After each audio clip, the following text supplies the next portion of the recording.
భారతదేశంలోని వైద్య కళాశాలలో ఆసుపత్రి ప్రాంగణంలో బోధనా సిబ్బంది, వైద్య విద్యార్థులు, రెసిడెంట్ వైద్యులతో పాటు వైద్య సిబ్బందికి తగిన భద్రతా చర్యలు చేపట్టాలని కేంద్ర ప్రభుత్వం ఆదేశాలు జారీ చేసిందని భారతీయ జనతా పార్టీ రాష్ట్ర కార్యవర్గ సభ్యులు నగ్నూరు రాఘవేంద్ర తెలిపారు.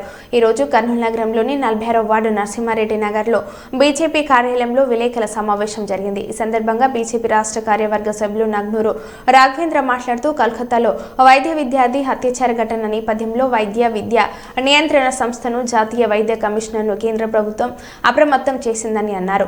ఓపీడీ వార్డులు, క్యాజువాలిటీ వసతి గృహాలు, ప్రాంగణంలోని ఇతర బహిరంగ ప్రదేశాలు, నివాస సముదాయాల్లో సిబ్బందికి తగిన భద్రత కల్పించే వాతావరణాన్ని కల్పించాలని, చీకటి పూట కారిడార్లో సిబ్బంది స్వేచ్ఛగా రాకపోకలు సాగించే విధంగా లైట్లు ఏర్పాటు చేయాలని, సున్నిత ప్రాంతాల్లో సీసీటీవీలో ఏర్పాటు చేసి భద్రతా చర్యలను పర్యవేక్షించాలని, వైద్య విద్యార్థులకు వ్యతిరేకంగా ఎలాంటి హింసాత్మక ఘటనలు చోటు చేసుకోకుండా చర్యలు చేపట్టాలని వైద్య విద్య నియంత్రణ సంస్థ జాతీయ వైద్య కమిషనర్ను కేంద్రం అప్రమత్తం చేసిందని చెప్పారు.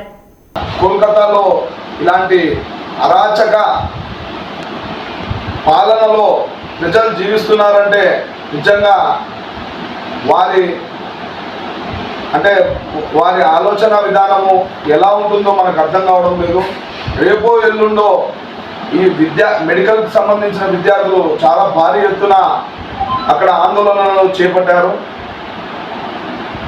లైంగికంగా ఆమెకి అక్కడ ఒక విద్యార్థిని ఇబ్బంది పెట్టి అక్కడ చిత్రహింసలు గురి చేసి వారు ఎంతమంది హాస్టల్లో దూరినారో, ఎంతో మంది అంటే దానిలో చాలామంది హాస్టల్లో దూరారు. దానిలో సీసీటీవీలో కూడా మనకి కనిపించింది ఆ యథార్థ ఘటన. ఇలాంటి సన్నివేశాలు కూడా అంటే చెప్పుకోవడానికి కూడా బాధాకరమైన సన్నివేశాలు.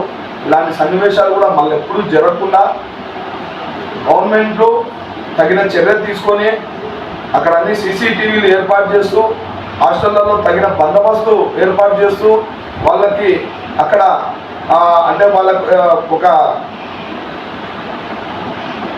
సిబ్బందిని, గట్టి సిబ్బందిని అక్కడ ఏర్పాటు చేస్తూ ఇలాంటి అల్లరి మూకుల్ని అసలు అంతమంది వచ్చినారంటే వాళ్ళు మనకి సంబంధించిన దేశములా లేకపోతే ఎక్కడి నుంచి వచ్చిన విచిత్రమైన మనుషులా అనేది అర్థం కావట్లేదు.